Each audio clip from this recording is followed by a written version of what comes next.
Chiamo sul palco Gigi Pisu di Sardegna Chiama Sardegna. Acqua non ce n'è? Sì? Trovata. Fai tu? Prego. Sì, scusate, ma non ero sicuro di essere presente oggi, ma sta girando una brutta influenza e poi ero un po' più preoccupato dell'intervento da 5 minuti in realtà, quindi però ce la facciamo. Preoccupato perché consigliandomi, parlando con i miei compagni di viaggio, mi dicevano: ah, scrivitelo se hai bisogno, però poi qualche parolina chiave, poi vai a braccio. E io mi fissavo sul punto: perché siamo qui oggi? Perché ci candidiamo? E mentre riflettevo, ieri notte mi passa un tweet su Instagram di Piero Comandini e leggo: è necessario unire la maggioranza progressista per non consentire alla minoranza di destra di andare al governo.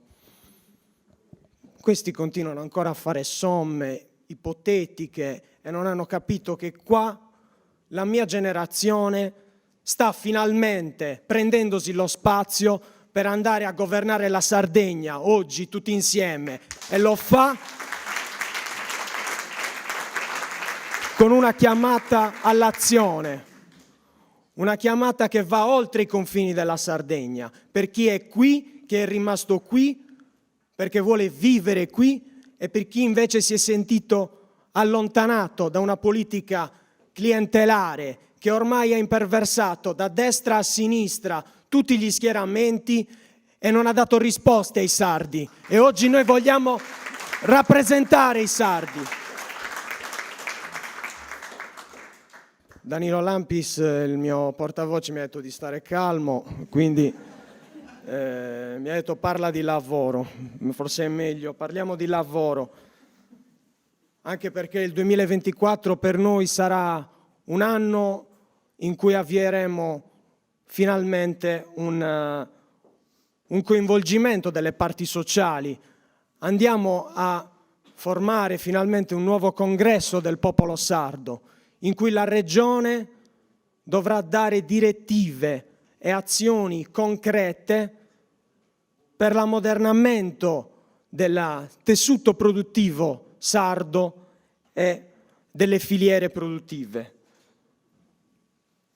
attraverso la formazione e attraverso azioni specifiche per le zone interne. Io sono consulente per lo sviluppo della cooperazione, sono funzionario di AGC.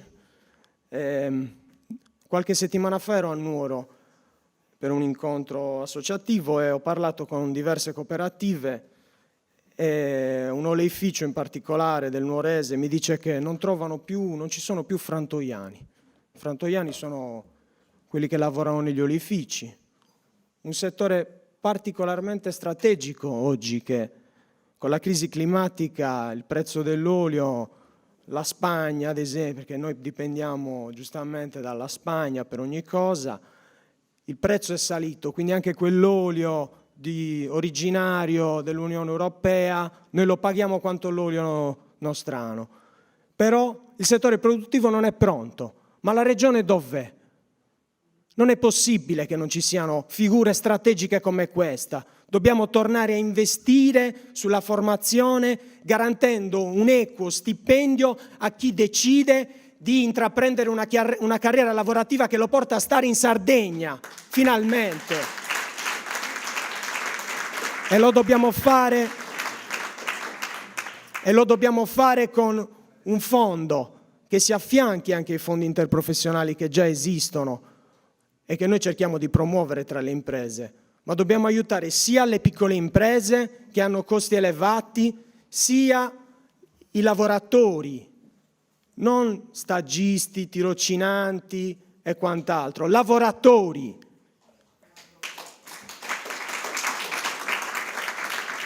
E questo vale anche per l'artigianato sardo. Io sono di Nurallao, originario, questo vestito tutto di Nurallao.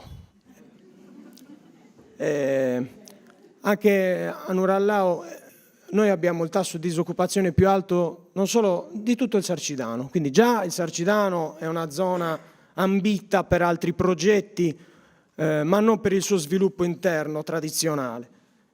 E queste piccole imprese hanno difficoltà anche a formare un ragazzo che magari vuole intraprendere una carriera nell'artigianato, che non è chiacchiere o regalini per il turista, ma è una parte fondamentale per le imprese agropastorali della Sardegna e rappresenta la moda sarda, quindi modernità portata avanti dai giovani sardi oggi.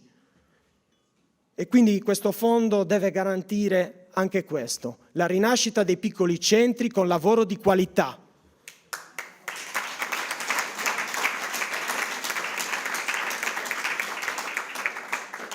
Quando penso a un lavoro che crei, diciamo, solidarietà, mi vengono in mente le cooperative sociali che durante la pandemia hanno continuato ad assistere i più fragili, anche aiutando i comuni sardi che si sono trovati in difficoltà, abbandonati da uno Stato che è diventato improvvisamente cieco ai bisogni delle persone più deboli e che hanno continuato ad assistere i più fragili e quindi questa solidarietà c'è. Ce l'abbiamo dentro, dobbiamo avere il coraggio di passare da un modello di welfare state a un modello di welfare society con coraggio. Ho già finito i 5 minuti, ovviamente, ma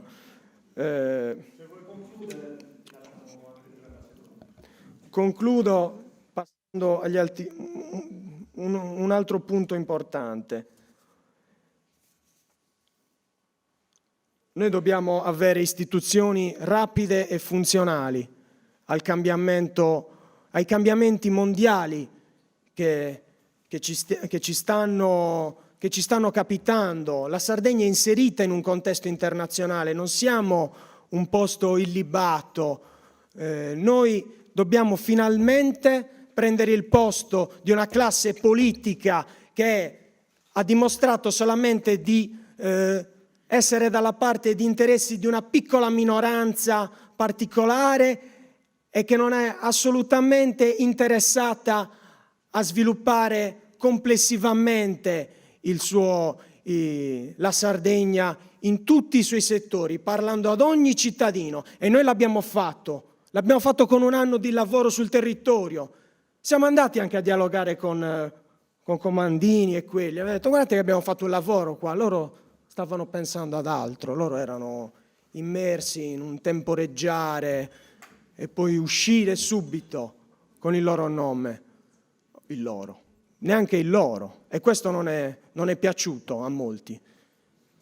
Oggi siamo qua per governare la Sardegna e lo facciamo tutti insieme, uniti, sotto il nome della Sardegna. Grazie a tutti.